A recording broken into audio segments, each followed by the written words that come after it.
people who are described as folks who acknowledge awe are people who are also described as being more humble, and they are more likely to give other people credit for their own personal success. It gives us a more realistic understanding of our place in nature. We're a small cog in a big planet. So I encourage all of us to think of awe as another little dose of medicine. Practice it. Practice awe. It will make us more resilient.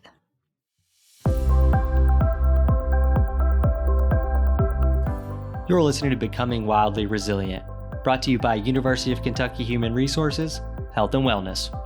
In this series, we'll explore a variety of well-being topics with experts from the university community in physical, emotional, nutritional, and financial health. Join us, and together we'll discover how we can thrive at work, home, and beyond.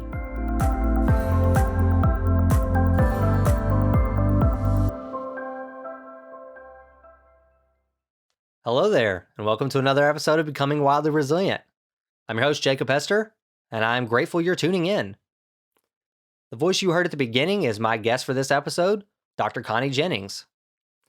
She is the medical director for UK Healthcare, Integrative Medicine and Health. In this episode, we have a nurturing conversation about nature. Dr. Jennings has an abundance of joy, passion, and knowledge to share, so I'm excited to share our conversation with you. Some of what you'll learn includes how nature can dramatically improve our physical and mental health, why we should seek moments of awe in nature, and what nature can teach us about resilience. We also share some of our favorite nature spaces on or near the UK campus, and Dr. Jennings leads us through a short guided imagery nature meditation toward the end. Before you get into the episode, I hope you'll take a moment to hit the follow button in your favorite podcast app so that you can keep up with future episodes. We have some exciting changes on the horizon that I don't want you to miss. I also want this podcast to continue to add value to our community, so I welcome any feedback or suggestions for topics or guests. And without further ado, here's my conversation with Dr. Connie Jennings. Welcome, Dr. Jennings. I'm so delighted to have you on the show. Good morning, Jacob. Thank you. I appreciate the invitation. Can you first tell our listeners a little bit about the work that you do here at UK? Well, thank you. I've been an internist here for several decades. In the last 5, 6, 7 years, I've been the medical director for the Integrative Medicine department. So what led you to medicine initially, and what keeps you going? What led me to medicine? I'm not really sure about that, but I do remember being a kid and having dolls and playing outside under a lilac bush. And I always had a hospital. I always had dolls in hospital beds, and they miraculously became well. So they were living out in the garden, and that was how I grew up playing. I also had a close friend who was a public health nurse.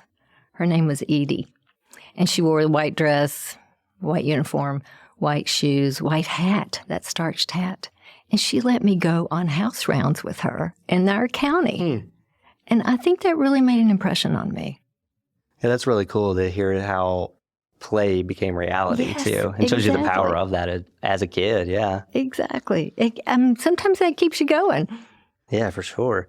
Can you talk a little bit about UK Healthcare, Integrative Medicine and Health as well, and the services you all provide to not only the community, but for our employees as well? Yeah, thanks, Jacob. This has been a great clinic for us. We are seeing incredible growth. We are seeing community members who make their own appointments. Our providers can refer inpatients and outpatients there for services. And our own staff, faculty, students can make appointments to help keep them at their best. What are some of the services you all do provide? Well, our clinic is on the 3rd floor of the Whitney Hendrickson building. And there you can make appointments for acupuncture, massage, Reiki, narrative medicine, music therapy, and art therapy are done in the hospitals and outside the hospital. We also have the animal-assisted therapy program, which you see dogs all over the hospitals now. I may be leaving something out, but I think I hit just about everything there. Yeah, hit the big ones for sure. Your group has been a partner of ours for quite a few years. We partner on quite a few things, including our monthly chair massages. And speaking of partnering, I left out yoga. Oh, yeah, that's another good one. We do yoga together. Yeah. Yeah, I probably should have picked up on that one too. Yeah, so to steal the term integrative, we've integrated with you all quite a bit on a few services. It's been really nice to partner with you all on some of those projects, and we've sat on different committees and things together too, so that's been fun. It's really fun to interconnect all the way across the university, the whole campus. Yep. I know you're also working with Walk with the Doc. Can you maybe talk about that a little bit too? Walk with the Doc is so fun. If you don't know this, it's an international program. And it's all around the world.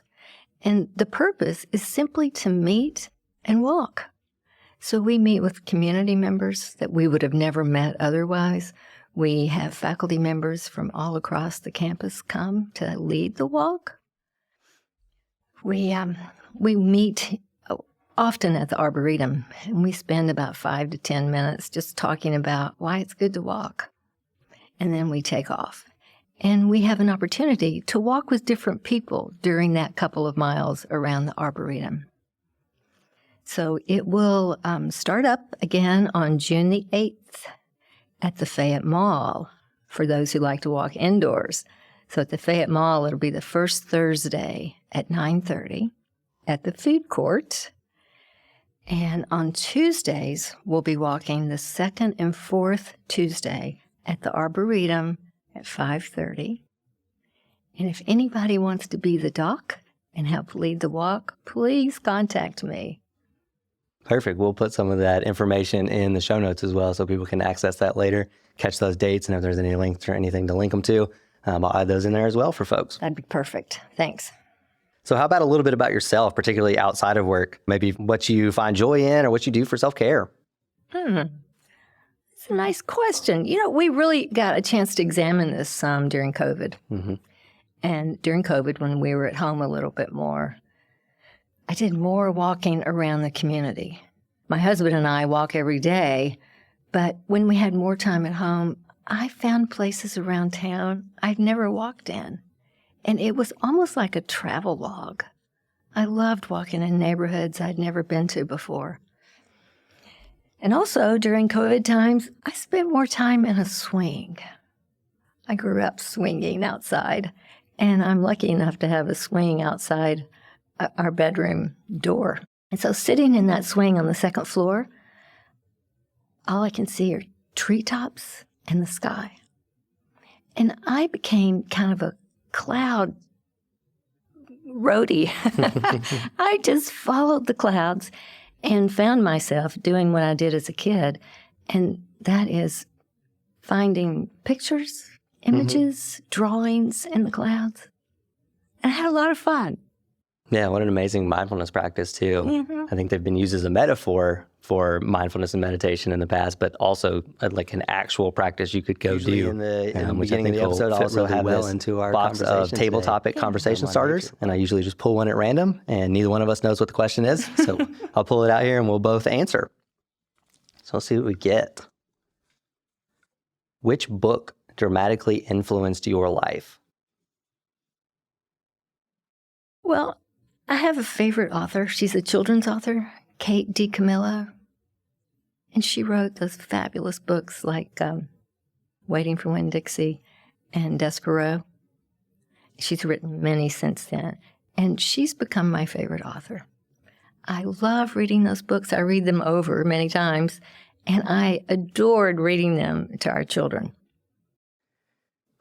Selecting one book is tough. I was not a reader growing up by any means. I was definitely on the theme of this episode. I was the outdoor kid. I was outside, as many hours of the day as I could possibly be. I didn't spend a whole lot of time reading. Reading was not a pastime that I enjoyed. So I think from a pivotal standpoint, folks who know me particularly know that I'm a big Harry Potter fan. And I think that was kind of a catalyst for me going into like teenage and adult years to actually enjoying reading. So I'll kind of collectively say maybe the Harry Potter series, but particularly the second book is where I sort of jumped in that process. So Chamber of Secrets, I guess I'll say as my answer. I just remembered this, Jacob. This kind of led to Kate DiCamillo maybe, but when I was in the fourth grade, my fourth grade teacher, Mrs. Willis, allowed me to read a book to the class. So Charlotte's Web will always be one of my favorite books. Oh, that's my nightmare. It's hilarious that I host a podcast now, because if you called on me to read in class, that was like the most terrifying thing you could have possibly done to me as a kid. So it's funny. I've come a long way, I guess. Yeah, I really enjoy reading now. I like rip through books at a much faster pace than I used to. As a kid, I probably read more books in a year now than I probably did as a kid. It was like pulling teeth to get me to sit down long enough to read. So yeah, we all can change, I guess, is the moral of that story. And now you have a little one to read to. Oh, yeah. I actually really enjoy reading out loud now, too. That's been the funny thing. I've noticed that I really love character work. Yeah. Like reading children's books that has multiple characters, and he doesn't really know what the characters should or should not sound like. Sometimes I don't even know what they may be in books that have come out since I was a kid. They don't have a cartoon or anything associated with them. And it's been really, really fun to sort of develop those characters, especially the more practice I get reading the same book over and over again. Grumpy Monkey has been one of my favorite ones. I feel like I have all those characters down really well. They all have distinct voices and mannerisms and things like that. So he gets into it quite a bit. And my Yoda voice has gotten pretty well too. We got a few Star Wars books. That's one of my go-tos, but I'm still trying to master Winnie the Pooh. Oh, that's a good one. That's a tough one. Yeah. All right, so let's kind of jump into our conversation. We've talked about it a little bit already, kind of alluding to sort of that power of nature. And we recently had Earth Day. It's kind of the height of spring right now. The weather's been really, really great. Feels like one of the best springs we've had in a while. So I thought it'd be great to just talk about the power of experiencing nature. And I knew you'd be a great guest for this. So I normally like to start our conversations with some sort of, definitions or data, but I'm actually going to mix it up. Can you just tell us about a time that you experienced the magic of nature? Yeah. I'm now in grandmother school, so I think I've lived long enough when I can talk about the old days now. And when people in my generation were growing up, we were outside all the time. Both sets of grandparents had farms. We were on all the time. I went to camp every summer and lived outdoors all summer. And so we didn't know we were seeing nature as medicine, but we were. And I think it's made a big impact in the rest of my life. There are days, not too long ago, I think it was about 3 or 4 years ago, I was going through a time at work when it was just busy. It wasn't bad, it was just busy. And you hardly had time to look up. And I remember the day sitting at my desk thinking, I have got to get outside. I don't know if I've ever really thought that before, but I thought it that day. And I did. I got in the car and I drove to the Palisades. And it changed the day, it changed the week, changed the month. So I think there's a voice inside of us sometimes that takes care of things like that for us. Mm-hmm. Sometimes we have to work hard to hear it. But I like to remind people to listen to that voice. Yeah, it's such a grand question. And I think for me, the answer to that question would be visiting the Grand Canyon. So I'm sure a lot of people who have visited the Grand Canyon have had sort of that same experience. It's one of those things that just sticks with you. Oh, yeah. I always think about the Ron Swanson quote from Parks and Recreation where he says, crying's only acceptable at funerals in the Grand Canyon. And I'm not afraid to admit that I definitely got a little weepy at the Grand Canyon. Just that first initial sight, just getting out of the car and just stopping and looking over the edge. It was just the vastness of that is something that has absolutely stuck with me. And one of those times where I've sort of felt that magic of nature and what it is and what it can do. And I've mentioned in a previous episode as well about visiting Muir Woods. I think that was another one for me, kind of being among sequoias in the cathedral, I guess that they call it. That was another one that I draw back on when I need to kind of think about that connection to nature. So I'm excited to kind of dive into the reasons why here in a minute as well. But we call those weak knee moments. Yeah. So what about that experience of going to the Palisades really made it so kind of inspiring or healing for you? Well, for one thing, it definitely made an impression on how much it changed me for that moment. There's a lot written these days by scientists who have named this the nature deficit disorder. And we all probably have a little bit of nature deficit disorder. If you think about how long we've been humans and how much of that time has been in settlements, it's just a sliver. It's just a sliver of time that we have lived in communities. Mm-hmm. The millions and millions of years before that, we were part of nature. We were organisms, just like the trees, just like the mice, just like the ants and the fish and the plankton. We are organisms on this planet. But in this small little sliver, the last few hundred years, things have been different. Mm-hmm. Yeah, Dr. Dan Stone in the previous episode talked about like how mindfulness helped us get in touch with what it was like to be human 250,000 years ago. And I think this is kind of that same concept. Getting out in nature, I think, reminds us that we are human, and as being a human, we're an organism. And kind of that connection, I think, is calming and draws us in, or at least gives us that reminder that we sometimes desperately need, I think. In more ways than not, and ways that we don't really comprehend sometimes.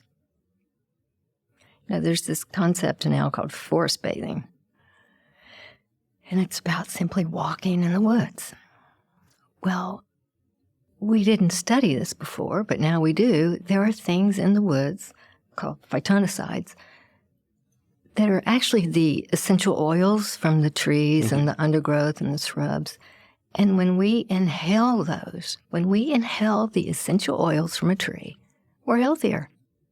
When we brush our hands past a shrub, we get oils, and it makes us healthier. It helps us fight disease, just the same way that these oils help the trees fight disease.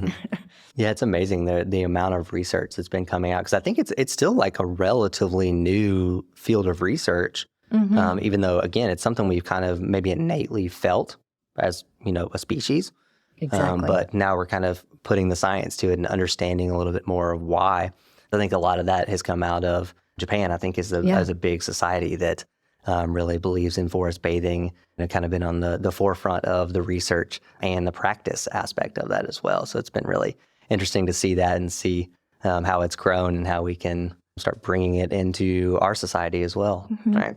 The Japanese Agriculture and Fishery Department developed that word in the 1990s, Shinrin-yoku. That's the Japanese word that literally means forest bathing. Yep. And it is catching on. It's a good medicine. I have family that live in Germany, and I spent quite a bit of time there one summer. I went and spent like 3.5 weeks or something over there, stayed with family, and that was a really interesting experience because it was much more a part of their culture that I was not used to here specifically growing up in central Kentucky. I think we have access quite a bit compared to much more urban environments, but it still wasn't so much a part of the culture where it was like that sort of idea of forest bathing, I think, was there with them as well. And just the structure and a lot of their pathways to get from one place to another actually kind of cut through a nice little like cropped up forest that they had maintained. And they were really, wide walkways and really, clean and safe environments. I guess probably maybe the way that New Yorkers might think about something like Central Park. But that was just a norm sort of in the places that I got to experience in Germany. It's interesting that we can sometimes think of going outside as a treat rather than just part of our lives. It should be a part of our lives. I read this study recently about a primary school in Scotland that all the schools in Scotland were contacting this school saying, we want to do things as well as you're doing it. They didn't have any obese children, and all the grades were higher than the average scores. And when they drilled down to study this, they attributed this to something called the Daily Mile. And every kid in that school had an opportunity to do a daily mile. Different classes went outside at different times. That every child went outside to do their daily mile. And the teachers went with them. They were smarter. They were healthier. Maybe happier. I think we'll get a little more into the research behind the benefits too, and we'll kind of see why that might be. But yeah, what an enriching opportunity, again, that I think is not so much baked into our society as much, but I'm seeing that sort of play out in real time. You mentioned having a young son, and he's kind of like I was as a kid, lives outside. Mm-hmm. Like now that the weather's gotten better and he's now mobile, can get around and can explore and kind of understand things, getting him inside it's a daily struggle. Yeah. As soon as we pull in, when we get home, you get about 5 minutes before he's beating on the front door saying, side, side, side, and pointing at the door to go outside and get out there. And we spent, literally for the past month and a half now, it seems, we've probably been outside in the evening, Monday through Friday. And we've probably been outside for at least an hour each one of those days, just playing and exploring and getting to know the neighbors and that sort of thing too. So it's been really fun to see that love grow and that curiosity, and him pointing out so many things that I would not have noticed. I've lived in our house for 11 years now, and I discover something sort of new each week. It seems like it's like, that's kind of bad. Like I lived here 11 years. I didn't notice this tree. I think that's wonderful. Use your child as a teacher. Mm-hmm. I mean, we saw this raising our children. We had a great neighborhood to walk in, and we take the kids on walks. And Ellen, our older one, we couldn't get around the block with her because she wanted to lie down in everybody's garden and experience the poppies like Dorothy did on the way to Oz. And Drew, we could never get around the block because she wanted to pick up every caterpillar, every rock, every stick. Mm-hmm. And so we still have bookcases full of the sticks and the rocks that were like sculpture to her. So our kids teach us so much. So you have a wonderful little 18-month-old teacher. Yeah, and we have a very extensive collection of pine cones as well. All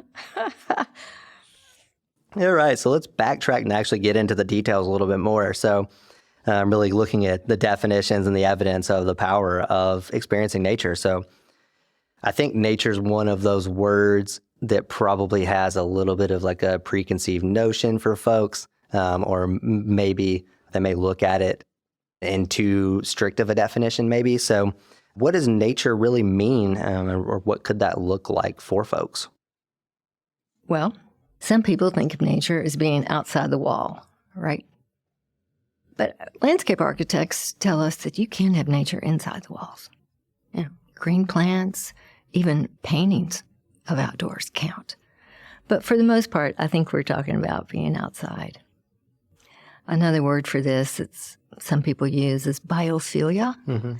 Biophilia literally in Latin means love of life. Some people talk about it as blue-green medicine. I kind of like that. Mm-hmm.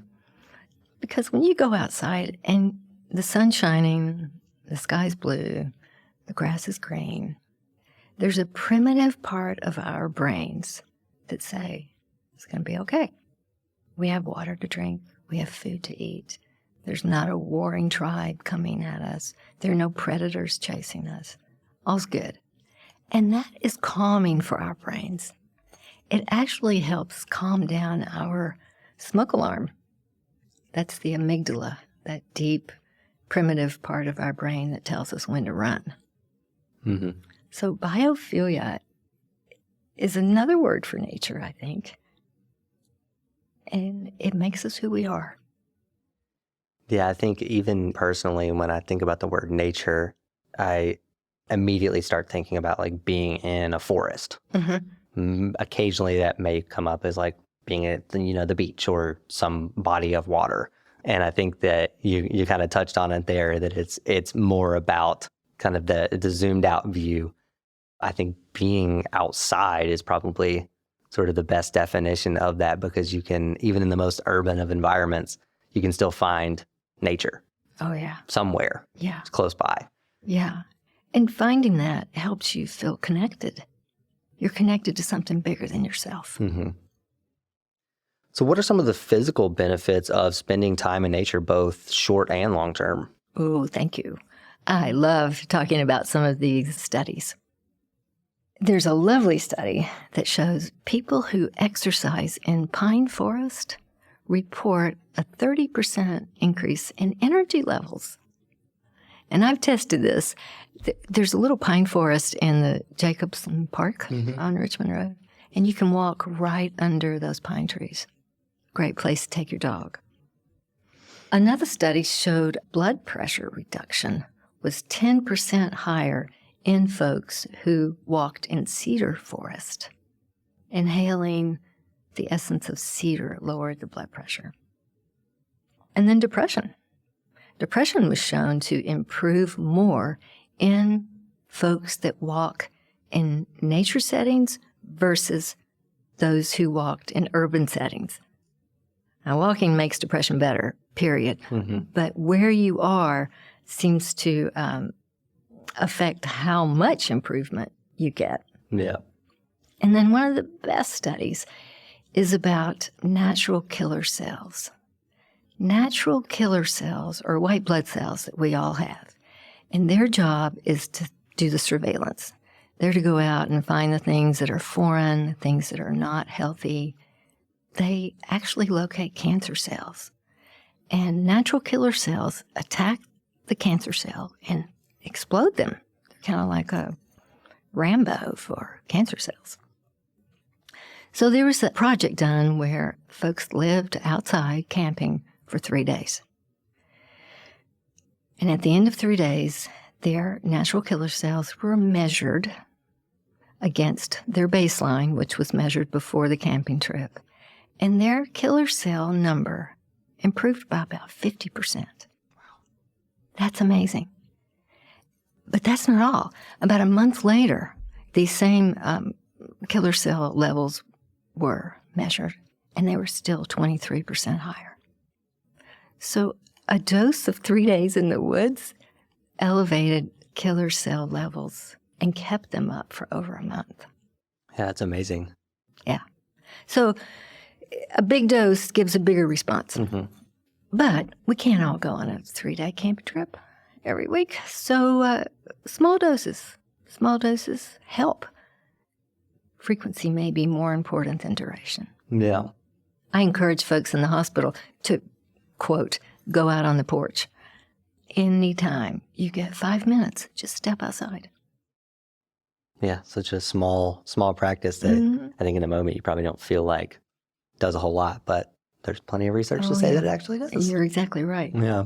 Sometimes we need that reminder to be like, oh, this doesn't feel worthwhile in this moment. I'll just continue to scroll on my phone for a few minutes. Mm-hmm. And like, it's not worth the effort to go out there or whatever. And turns out it's a fallacy. Like, you're right. Yeah, you're going to get a benefit of it. I think no matter how small that is. But what's the general recommendation for being outside? Well, somebody calculated this number. The number we hear quoted a lot is 120 minutes a week. So that's about 20 minutes for 6 days. So that, for a lot of us, it's like walking from the parking lot. Mm-hmm. But 20 minutes a day, that's a pretty good dose. There is one study that shows a 50-minute walk in nature was shown to improve memory by 20%. There are also studies that show children that are labeled with ADHD or hyperactivity, when they're taken outside for an hour and then brought back in to do their schoolwork, their levels of concentration and the duration of concentration was equal and sometimes better than what they got with a dose of Ritalin. Yeah, that's pretty amazing to kind of highlight the power of that as well. Like, something as simple as going outside for an hour is just as powerful, and maybe in some cases more powerful than, good modern medicine. And it's amazing. No side effects and no copay. Yeah, worst side effects you got to deal with are potentially, sunburns or things like that, which we can also, deal with or prevent. Would be the better way to deal with those in advance, right? Exactly. So what's kind of the reasoning behind this? You mentioned a little bit about like sort of the essential oil aspect of it. Is there any other research as to why being in nature actually causes some of these benefits? Mm-hmm. It's a nice time to be studying this because we can really study it like hard science. We now can measure markers. So when people spend time outdoors, we measure blood levels for cortisol. We know it's lower. You can do studies on saliva and find lower levels of cortisol in people who've taken their lunch hour outside. We know that blood pressure's lowered, heart rate's lowered, cortisol levels, adrenaline levels. And all this promotes a better nervous system. Our sympathetic nervous system sometimes just gets away with us. We're getting used to rapid heartbeats and breathing 20 times a minute. We don't have to live that way. If we can let our parasympathetic, which is the rest and digest part of our nervous system, that part of the brain can become stronger, can become easier to call on. We don't have to feel like our smoke alarm is going off all the time. Yeah, it kind of balances out that stress cocktail that gets wound up in us pretty easily, I think, these days. Yeah. There are a lot of studies done on attention span. People who spend time outdoors are found to be more creative in their problem solving. They solve problems faster, work better with teams, have better relationships with their significant others and their families. And their attention, focus, and concentration is better. Yeah, there's kind of that research in basically that default mode network is working. I think it's kind of twofold. I think you might be getting the like nature benefit of that and kind of tapping in and reducing stress and those types of things in the moment, while also you're physically taking a break at that point as well and letting your brain work on problems in the background while you're kind of, again, working on the physical sensations in your body and trying to lower those. So it's really amazing the power of it. I think you kind of alluded to it earlier as well, talking about walking in an urban environment versus walking in a nature environment.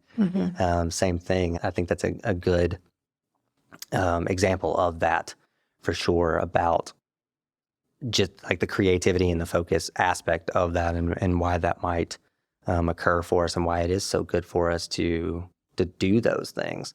And it's not only physical, it's helping us mentally and emotionally as well. So can you maybe dive a little bit into that too, and how that kind of helps our resilience, I guess you could say. Oh, yeah. One thing I want to go back to that you just said, we don't even realize it's happening. There's a wonderful study showing how muscle tension starts decreasing the moment someone walks outside. We're not even aware. We don't even know that's happening. But one thing that's included in resiliency is staying healthy, right? And so we spend more time outdoors. We get such a boost in our immunity that we don't get as sick as often. But when we do get sick, we have this resiliency so that we don't miss as many days at school or at work. We have kind of a bank to call on when we build resiliency by being outside.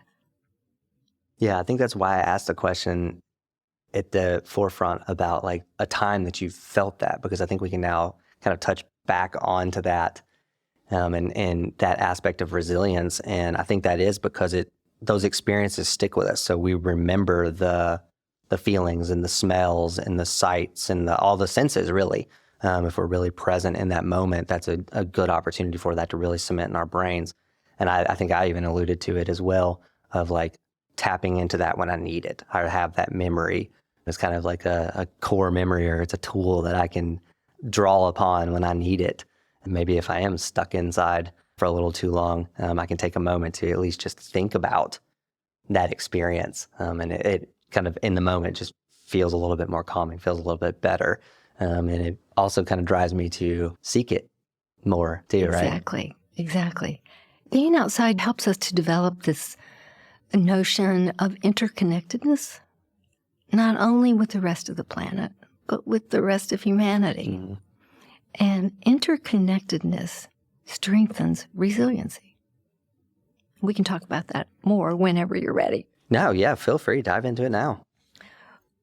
Well, this thought you touched on earlier about this sense of awe, nature is one of the best ways to experience this sense of awe. There's lots of science going on right now studying awe. Awe helps us to look up and out. And when we're looking that way, it reduces this self-focus that may become a little too strong sometimes. So psychologists show us that humans feel more connected when they learn to experience awe. There was a time when our ancestors may have experienced this every day, but it's been provoked by studying nature. It turns us away from ourselves and toward others. And this is a building block for a more interconnected life. It connects us to something bigger than ourselves. It's built on 2 blocks. The first block is a sense of immensity. As you were standing at the Grand Canyon, you perceived vastness, like someone standing on the beach of Pacific Ocean. Mm-hmm. It's hard to comprehend that kind of vastness. And the second block is this need for accommodation. This is a cognitive adjustment in our brains that leads us to accommodate this new knowledge, this recognition of vastness. And over time, recognizing this, making this accommodation, transforms us over the long haul. So we get used to feeling smaller. Some people write about the small self, but maybe it's really the right self, the right size self. This sense of awe just makes us connect with others. People who are described as folks who acknowledge awe are people who are also described as being more humble, and they are more likely to give other people credit for their own personal success. So this could be a good thing for all of us. It gives us a more realistic understanding of our place in nature. We're a small cog in a big planet. So I encourage all of us to think of awe as another little dose of medicine. Practice it. Practice awe. It will make us more resilient. Yeah, seeking awe. I think also it makes our troubles feel a little less too. Mm-hmm. Not only does it make us sort of feel like, okay, we're in this larger system. Yeah. And we're not, I guess we're not as harsh on ourselves, maybe. It's kind of a form of self-compassion in a way, I think. But it kind of lets you sort of step back and think about what really is a problem. And I think that can help us in the moment when we're experiencing stress in some way to sort of take a step back, have that broader view to think about, like, what does this really mean? Is this something that I actually might need to be in, fight or freeze? Or can I set this aside and realize that this isn't the end of the world, even though our bodies don't do a really good job of distinguishing between the two. We have to kind of trigger it every once in a while. And I think that's what awe is really good at. And I've seen interviews and quotes with astronauts who have come back from space. Yeah. And that's like the grandest of this idea of awe and how it's like fundamentally changed them in that experience of going to space and looking back to Earth. Mm-hmm. And that's like obviously the most zoomed out view that you could possibly get basically none of us are going to get that experience. Anybody listening to this, maybe there's one person that will eventually get to do this. But by and large, we're not going to get that opportunity. But that's the idea of it. Again, I talked about the sequoias, how large those trees are. That's that vastness, that grandness of those things that lead us to that. But when we're talking about seeking all to, I don't think it has to always be that grand. And I think that's where we kind of talked about being outside with my kid every day. That's where I've started to really notice that all can be literally right outside of your door. Exactly. Picking up like a stick, and he's like, whoa, a stick. And you're like, I would have walked completely by that stick and would not have cared at all. But just seeing like, and noticing all of those things that are around you can start to create some awe, and looking at an individual flower and the detail in it, or a leaf and the veins of that leaf, and like just kind of thinking about that, like just looking into a kind of a micro example can still create that experience of awe in real time in an accessible way for folks, right? Yeah. This is also a thought I had on the way over here. I was walking through what's, I guess, called the South Lawn now, where the Kerwin Landing Complex was, and they have the big lime trees there.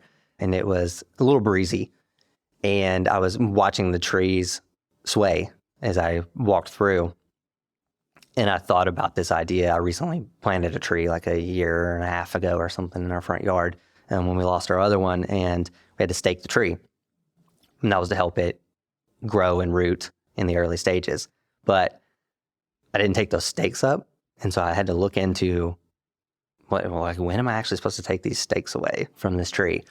And turns out you're supposed to take it about a year in, because the tree actually needs that wind. It needs to move. It needs to feel that. And that's how it grows stronger.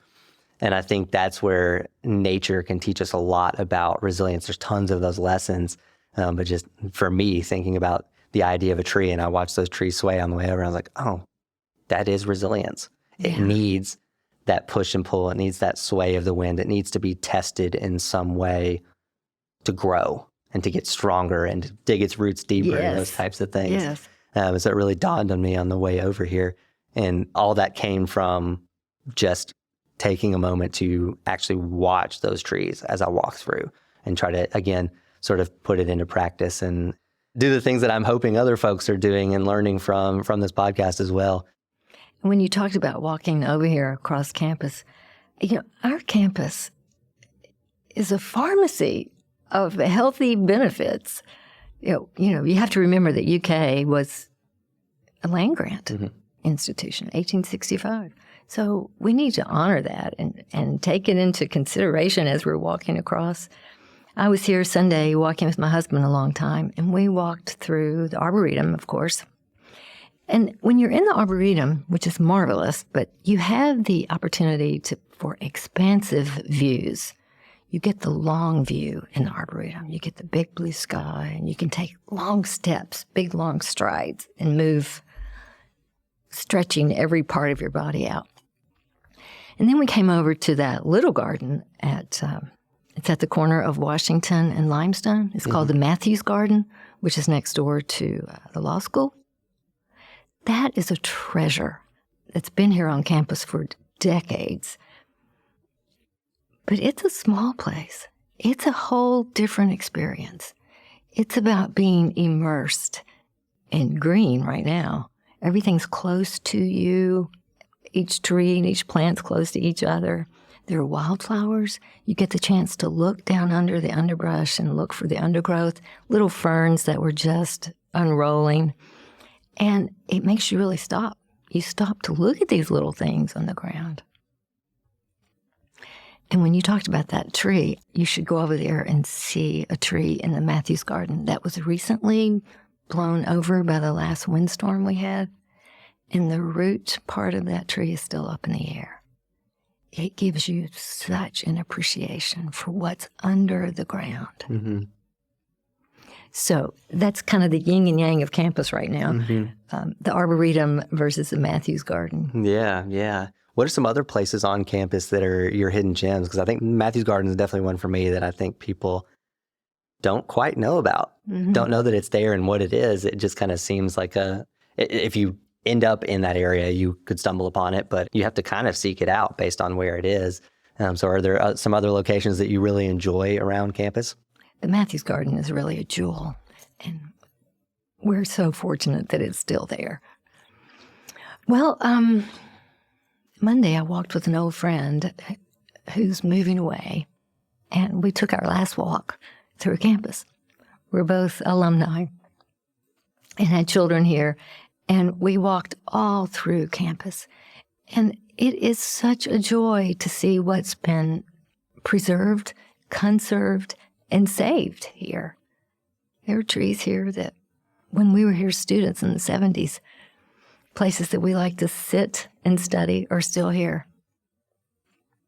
So this campus, I believe, if I'm remembering this correctly, has over 12,000 trees on it. Wow. Yeah. I encourage everyone to find your tree on this campus. Claim your tree. Connect with it. There are over 12 to 13,000 here now. And we're losing trees fast. These kind of storms that we had recently, so I encourage everyone who lost a tree, plant two. Yeah, you lose some of those stately ones that have been through a lot, and they've reached their life cycle, and it seems a little depressing at the time. Not only the financial cost of taking those trees down, but just the thought of them being gone, and the value that they added. But it's created an opportunity to plant new trees. But you mentioned the trees on campus. It's funny you mentioned that, because that's something that I've tried to incorporate into a practice on the days that I'm on campus, is to really explore those trees. And Urban Forest Initiative actually has an interactive tree map that you can tap into. So if you look and find an interesting tree and you want to learn more about it, you want to know what it is, maybe it's something you want to plant, you can actually go and look. They're all cataloged. So they're color-coded, and you can click them, and you can zoom in on the map and click exactly where that tree is, and it'll tell you the information about that tree, and you can see past pictures they've taken of it when they've cataloged it. It's really interesting. And so I was actually preparing for this episode, again, trying to put it into practice. I went outside and I prepared for this entire episode outside. So we're in the basement of the William T. Young Library. And so I came over to this area on the Starbucks side of the building, and I decided to just walk around. So that's one of my respite places, because it's nearby to my office.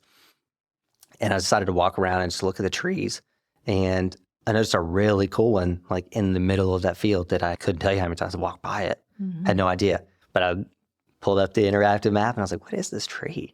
And I clicked it and looked, and it's an Osage orange. Oh, yeah. And it was just such an interesting tree, just the way that it grew, and the bark on it, and kind of like you were mentioning with clouds earlier, you could find, faces or just different, designs or things in that tree. And it was such an interesting looking tree that I was shocked that I had never noticed that was there before. And it was a unique tree. I'd never even heard of it. So that was an example recently where, again, I've put that into practice, and I've tried to walk around campus and really pay attention to what's there, and not only what's there, but the work that's been done to get that there. Yeah. I mentioned this in the last episode. Our grounds crew making campus as great as it is, they're a huge part in that. Urban Forest Initiative has a huge part in that.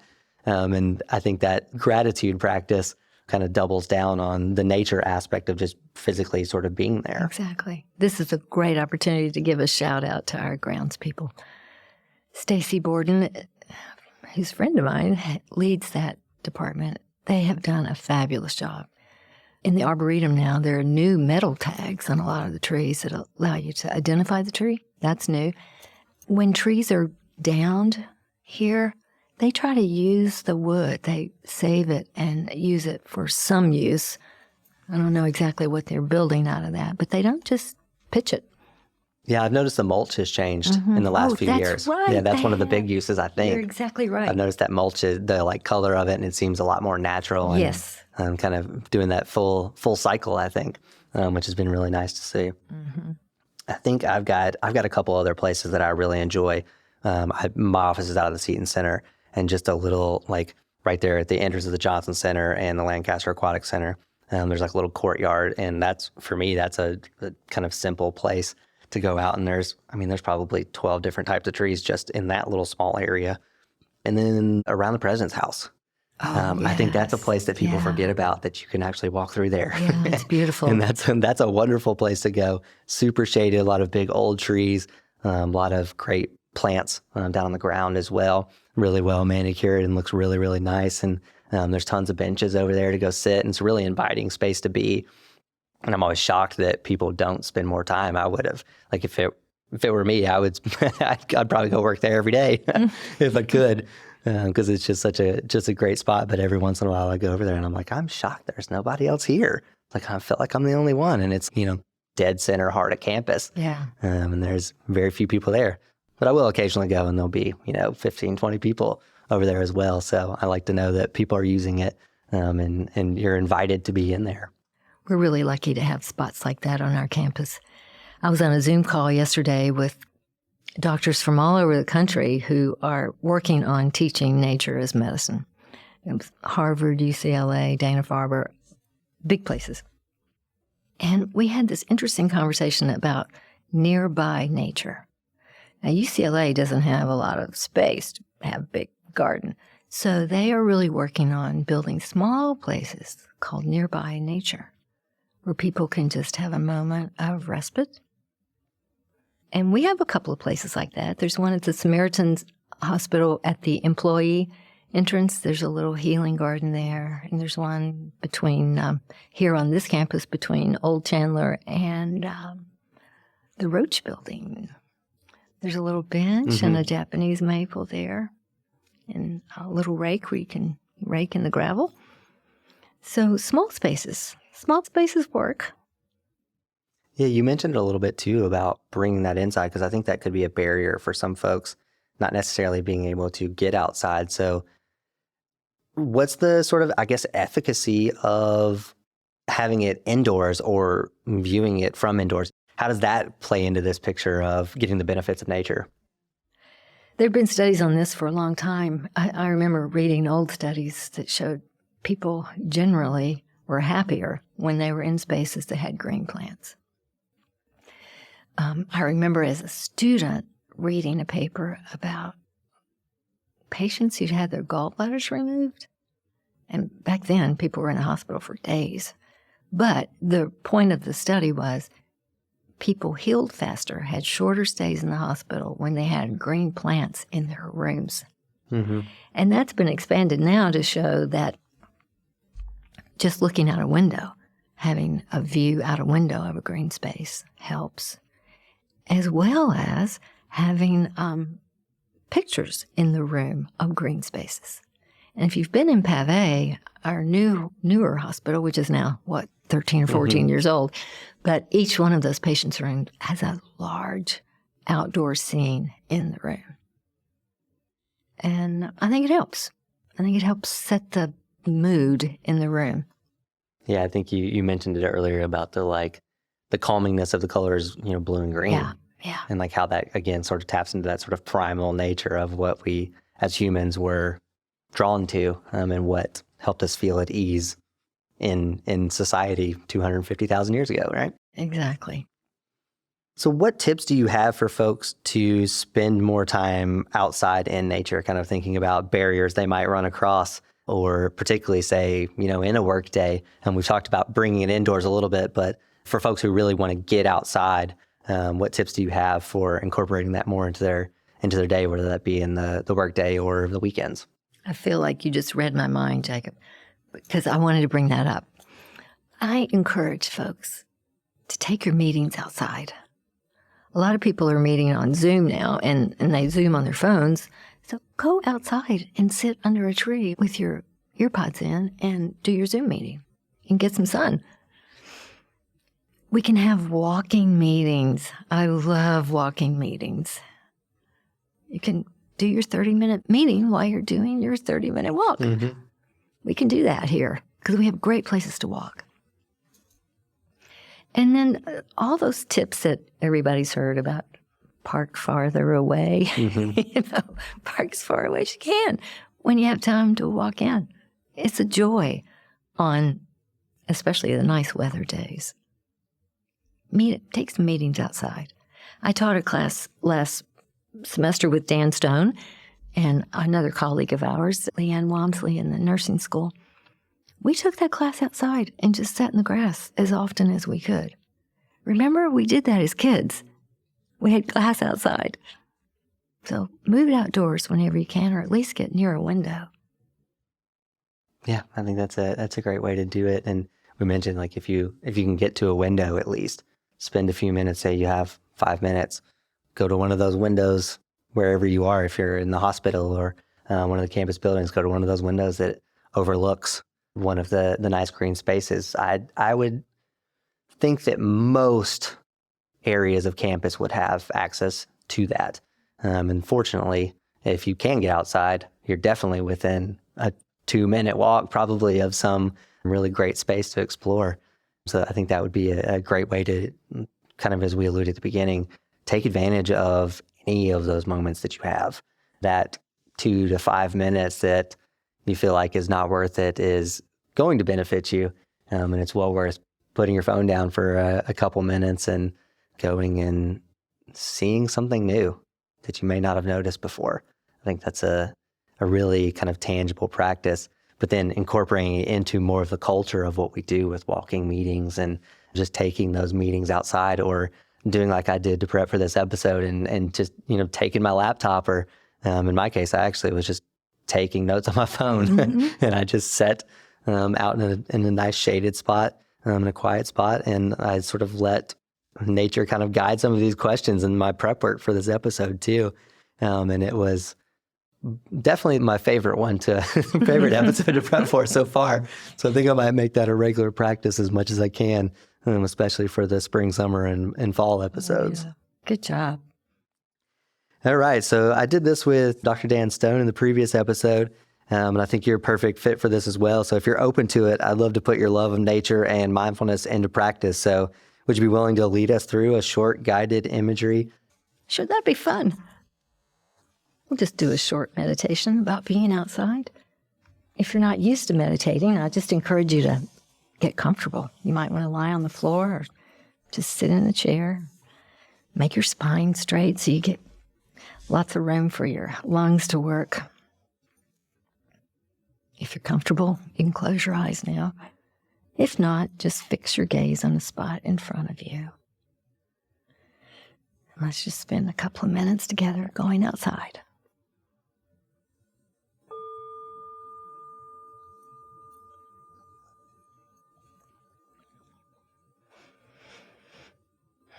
We'll bring our focus to our breath right now. Just take some comfortable, easy breaths. And in your mind's eye, let's see ourselves walking through a forest. We're surrounded by tall, lush trees.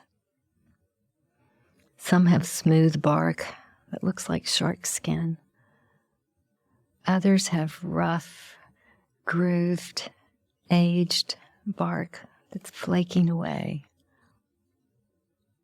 But each of these trees is building a soothing canopy for us.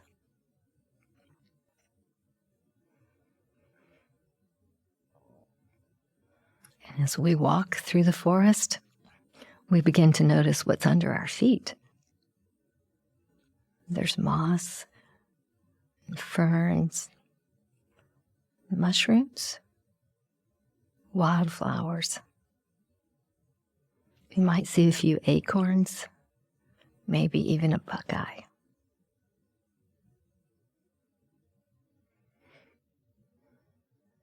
Under this canopy of green, we can hear the birds. Listen to the bird song.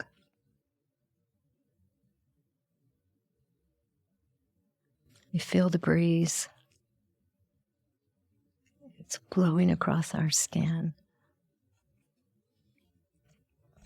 We might smell pine, maybe cedar, maybe honeysuckle. There might even be a wild rose.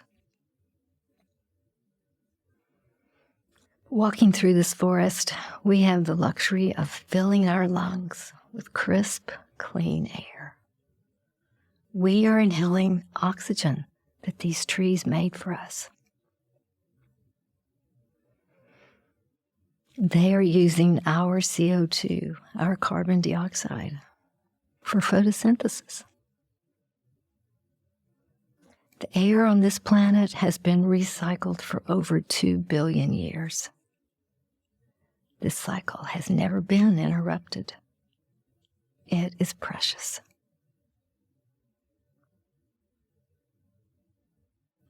This walk in this forest can renew us with energy and calm. This is made possible through the interconnectedness of life. This is a gift that is ours to honor and to protect.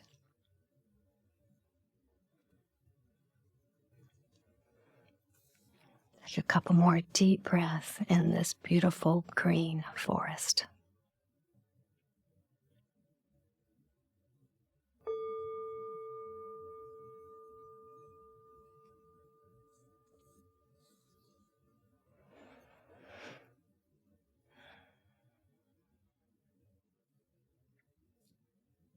Now we can wiggle, blink, stretch, whatever you need to do. It's hard to come out of that, but the thought that like immediately pops into my head after doing that is, even after talking about this and knowing the benefits of nature and everything, and even being able to draw on this when we are not even physically in it, but that power is still there. It's still amazing to me that we can draw on it in a moment like that in just a couple of minutes, without even having to step outside at all. Just the creative part of our brain to be able to draw back on previous experiences and sort of draw or paint that picture in our minds, and reap the benefits of it, without even getting outside. But we know that getting outside helps us draw on that later too. So You're exactly right, Jacob. yeah, thanks for sharing that. We are nature. We are nature. We're certainly a part of it. I think that's one of the benefits we haven't talked about, is getting into nature. That connectedness to it obviously makes us want to seek it more, but also helps us really want to preserve it and make it better. Exactly. So that's could be a whole nother conversation, I think. Exactly. But yeah, a really quick tie to the future of nature as well. So in addition to any resources you've already mentioned and I've mentioned as well, where can listeners find support at UK or in the community? Well, we all have our phones in our hands a lot of the day, and podcasts are good. I listen sometimes to Body of Wonder. Body of Wonder is led by Andrew Weil. There's also a scientist at the University of Illinois whose name is Dr. Ming Kuo, Kuo. She's done a lot of work on studying urban nature and how that affects our lives. So I encourage you to listen to any of her podcasts. I have several books that I draw from. One is written by Richard Love. He wrote The Last Child in the Woods. It's an interesting book. And The Well-Lived Life by Gladys McGarry. Gladys McGarry is 102 years old. She's still practicing medicine. She's writing books that help us live a well-lived life. She's invaluable.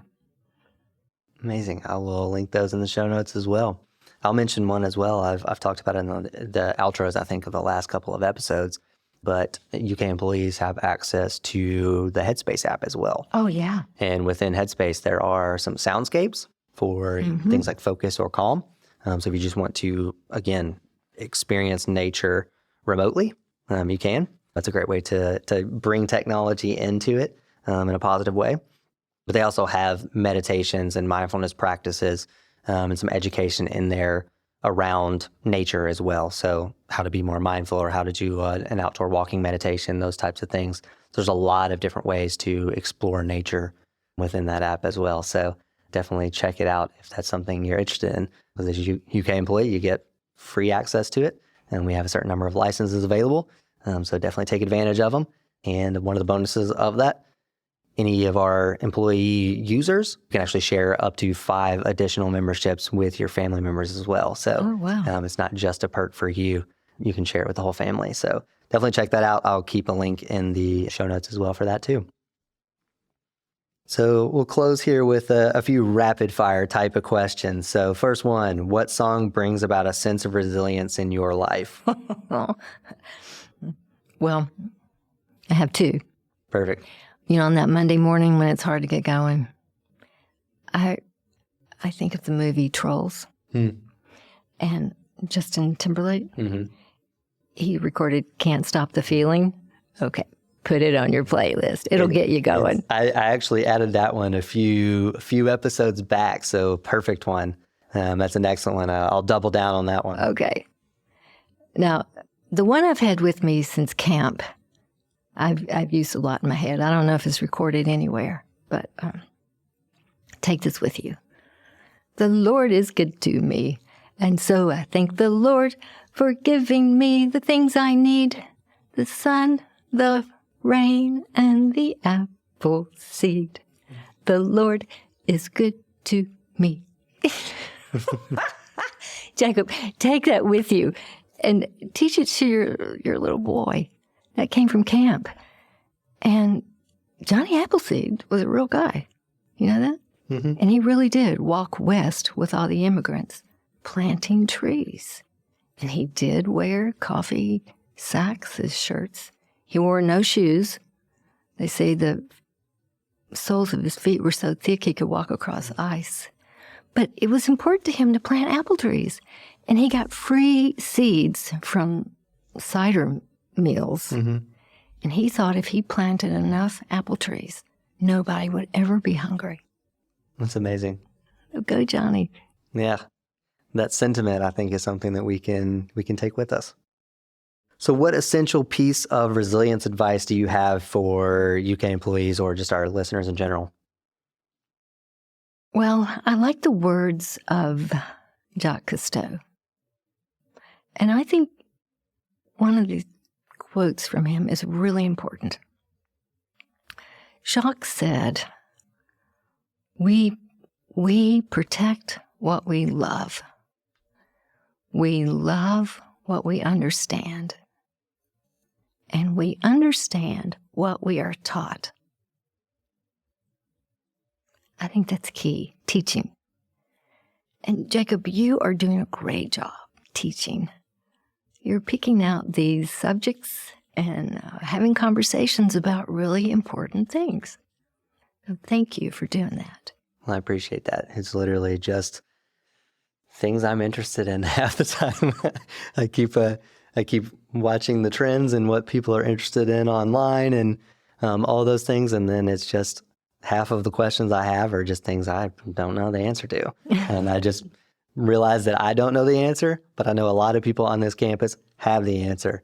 So that was the entire impetus behind that. And so I'm happy to play my part. So thank you very much. Thank you, Jacob. Your curiosity is making a difference. I hope so. And that's the goal, at least. All right, the last word. What's the one message you want listeners to take away from this conversation?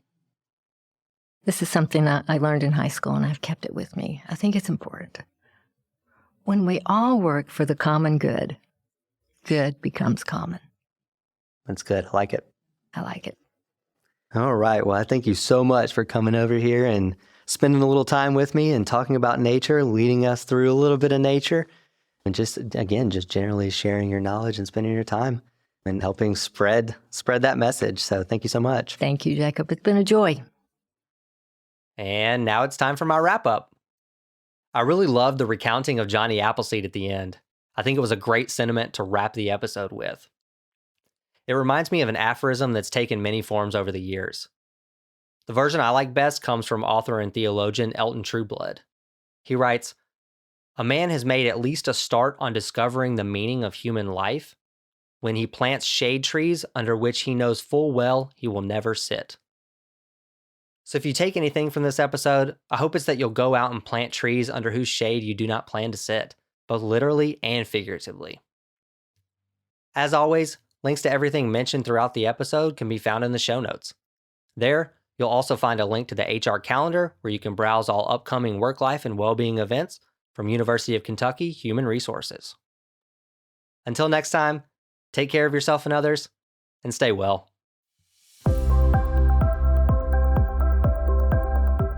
Thanks for listening to Becoming Wildly Resilient, a podcast series from University of Kentucky Human Resources, Health and Wellness. The UKHC Health and Wellness team, consisting of certified health coaches, fitness experts, registered dietitians, and wellness specialists, offer a wide range of online and in-person programming to University of Kentucky employees, retirees, and their spouses.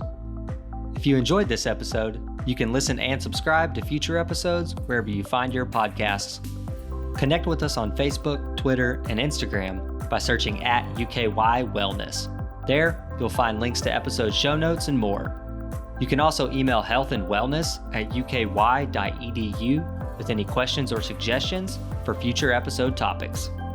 To learn more about well-being benefits offered by University of Kentucky Human Resources, visit www.uky.edu/hr/wellbeing. Live well.